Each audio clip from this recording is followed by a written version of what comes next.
The reward fund continues to grow in the mysterious case of 4 bald eagles apparently shot to death at a lake just outside of Granite Falls. The latest contribution comes from a Portland-based timber company. There's been another generous offer made to us from the Campbell Group Timber Company of an additional $6,500, and they happen to own property around the lake where this occurred. With the timber company's contribution, the reward for information leading to an arrest and conviction in this case now stands at more than $20,000. The dead eagles were discovered in a lake on January 9th, seemingly shot right out of the trees where they'd been perched. No parts of their bodies removed or taken. There's a popular notion going around that kids likely shot the birds. That's the general consensus that I have heard as well from people. I think it's certainly possible, but really at this point we can't rule anybody out. While investigators don't know whether all 4 eagles were killed around the same time on the same day, it's hard to imagine 3 eagles hanging around like sitting ducks once the first eagle was shot. One of the things that a couple of people who spend time around eagles have told me, they find it hard to believe that it would be a single shooter, because if this all happened in one moment, right? If one person were to shoot an eagle, the others would likely, without hesitation, be on their way. Is it possible there may have been more than one shooter? I think so. It's possible. Again, with the limited information that we have this far, it's hard to say, but I think it's very possible that it could be 2 people. Investigators aren't saying whether shell casings were found at the scene, and they have not released the name of the lake either. There are several lakes in the Granite Falls area.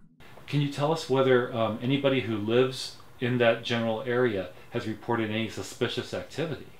There's been a couple of reports, suspicious vehicles, so right now those leads are being looked into, but I don't have a suspicious subject at this point.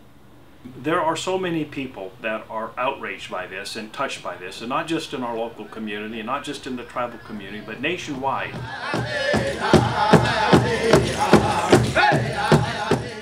The Stillaguamish Tribe has donated $10,000 to the reward fund.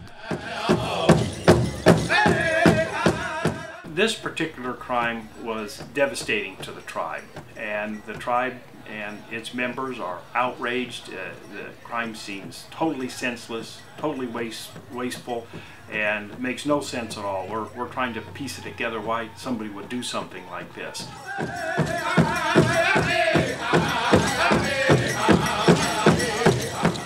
There is spiritual, religious, ceremonial significance and connection between the Puget Sound tribes and the Stillaguamish tribe and bald eagles. And you do see it in the verbal stories that are told in tribal culture, you see it in the artwork, you see it in wood carvings.